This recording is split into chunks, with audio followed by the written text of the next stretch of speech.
Self-loathing, or self-hatred, is a deeply painful experience that many people encounter at some point in their lives.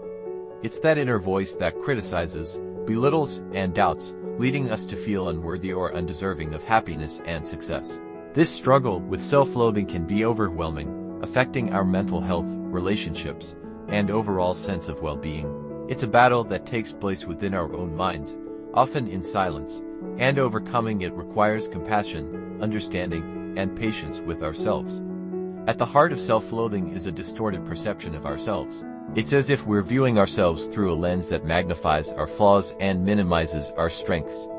We become hyper-focused on our perceived inadequacies, whether they stem from mistakes, failures, or simply not meeting the expectations we set for ourselves. This relentless self-criticism can create a cycle of negativity, where each perceived failure feeds into our sense of worthlessness, making it difficult to break free. One of the most insidious aspects of self-loathing is that it can often feel justified. We convince ourselves that we deserve to feel this way because we've fallen short in some way. We might compare ourselves to others, seeing only their successes and our own shortcomings.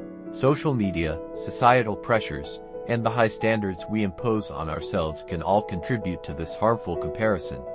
The result is a deepening of the belief that we are not good enough, which can be incredibly damaging to our self-esteem and mental health. Self-loathing also has a way of isolating us from others.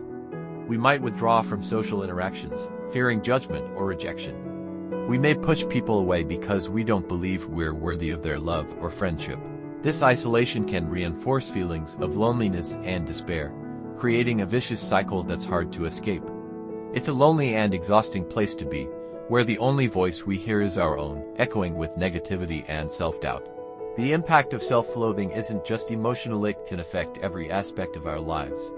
It can hinder our ability to take risks, to pursue our goals, and to live authentically. We might avoid opportunities because we're afraid of failing or because we don't believe we deserve success. In relationships, self-loathing can lead to insecurity and mistrust, making it difficult to form deep, meaningful connections with others. It can also manifest physically, leading to stress, fatigue, and even self-destructive behaviors. Overcoming self-loathing is not easy, but it is possible. It begins with acknowledging that these feelings exist and understanding that they do not define who we are.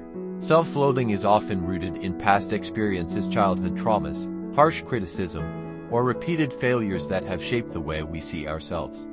By recognizing where these feelings come from, we can begin to challenge them and start the journey toward healing. One powerful way to combat self-loathing is through self-compassion. This involves treating ourselves with the same kindness and understanding that we would offer a friend who is struggling.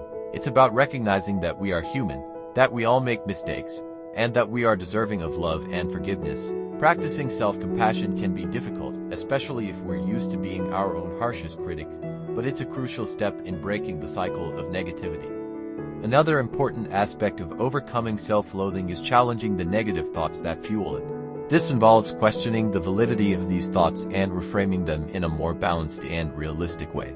For example, instead of thinking, "I'm a failure because I made a mistake," we can remind ourselves that making mistakes is a part of learning and growing.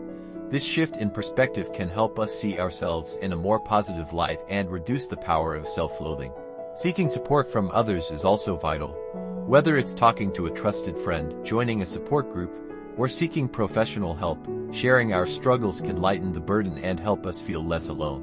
Others can offer us perspective, encouragement, and empathy, which are all important in the healing process.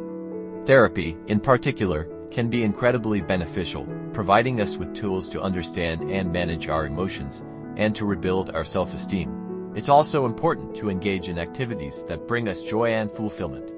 Doing things we enjoy, whether it's a hobby, exercise, or spending time in nature, can help shift our focus away from negative thoughts and remind us of our strengths and passions. These positive experiences can help counterbalance the negative self-talk and provide a much-needed boost to our mood and self-worth. In conclusion, self-loathing is a painful and challenging experience, but it's important to remember that it does not have to define us. With self-compassion, support, and a commitment to challenging our negative thoughts, we can begin to heal and build a healthier, more positive relationship with ourselves. The journey may be difficult, but it's one that is worth taking, as it leads to greater self-acceptance, inner peace, and the freedom to live our lives more fully and authentically.